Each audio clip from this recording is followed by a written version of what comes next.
জমিনে বলতে চাই, আগামীতে নির্বাচন হবে। আমরা স্পষ্ট ভাষায় বলছি, আগামীতে আমাদের প্রধানমন্ত্রীত্বের চালানো কোন নারী ক্ষমতা দেখতে চাই না।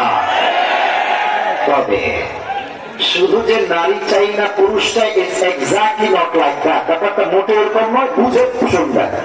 আমি চাই আগামীতে নির্বাচন হবে, এমন একজন প্রধানমন্ত্রী আমাদের দেশে নির্বাচিত হবেন, হি শুড বি মেল, তাকে পুরুষ হতে হবে। পাশাপাশি সেই পুরুষকে এমন যোগ্যতা সম্পূর্ণ পুরুষ হতে হবে, যে পুরুষ একই টাইমে প্রধানমন্ত্রী হবেন এবং তার যোগ্যতা এতটা হাইলি কোয়ালিফাইড হবে, তিনি প্রধানমন্ত্রী হওয়ার পাশাপাশি জাতীয় মসজিদ বাইতুল মুকাররমে দাঁড়িয়ে দোয়া খুতবার যোগ্যতার ব্যাপারটা হয়।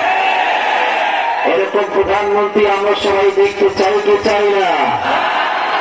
এটাকে মাইনাস করে কেউ যদি স্বৈরাচারকে বসাবার পায়, তারা